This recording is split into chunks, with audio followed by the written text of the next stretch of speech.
এখনো হয়নি, এখনো হয়নি। এখন কিন্তু মোটা খেলোয়াড়রা দম দিচ্ছে না।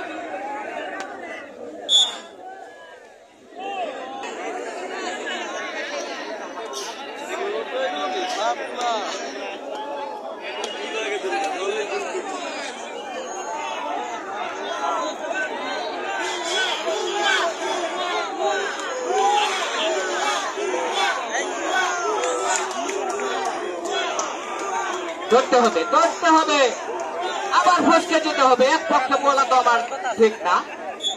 ধরার খেলোয়াড়কে বলবো ধরুন, দমের খেলোয়াড়কে বলবো ফসকে যান। আমি দুইটা রাখতে হবে।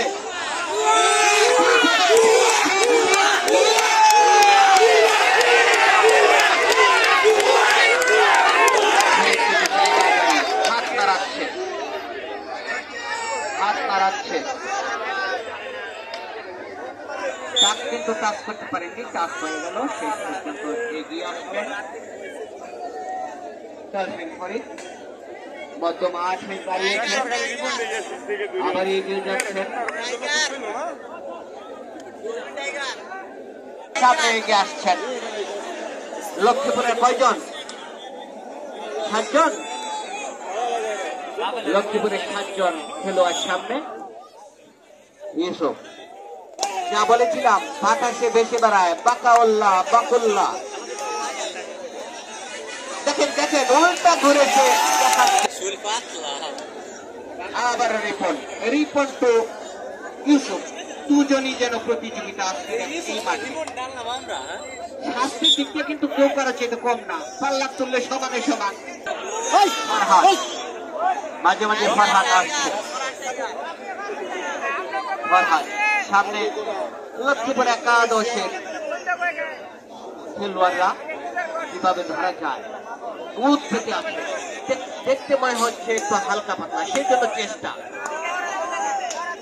ফরহাদও কিন্তু কৌশল খাটাচ্ছে, প্লেয়ারকে সামনে টেনে নেওয়া। একাদশের খেলোয়াড়রা সামনে।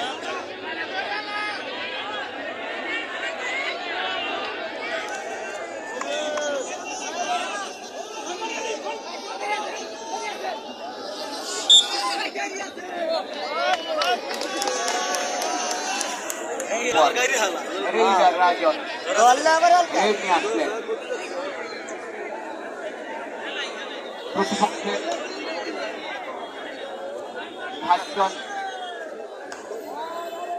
জন খেলোয়াড়। লক্ষ্মীপুর একাদশ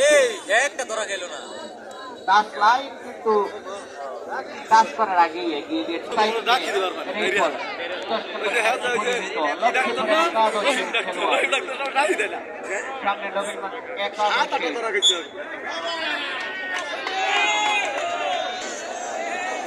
ইউসুফ, ইউসুফ এরকম একেবারে ধরাধরি না হইলে কেমনে খেলা হয়? আপনারা তো দর্শকরা খেলা উপভোগ করার জন্য এসেছে। দুই পক্ষের খেলোয়াড়কে আমি দৃষ্টি আকর্ষণ করে বলছি, আপনারা ধরাধরি করুন। দেখুন দেখুন কেমন উল্টা ঘুরে সে দাঁড়িয়ে আছে।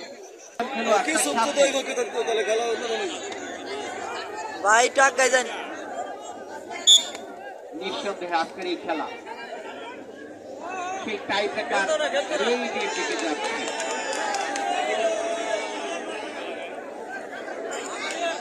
আজকের এই খেলা যেন এখন মনে হচ্ছে কোনো ধরাধরি নাই, শুধু রেড আর রেড। তারা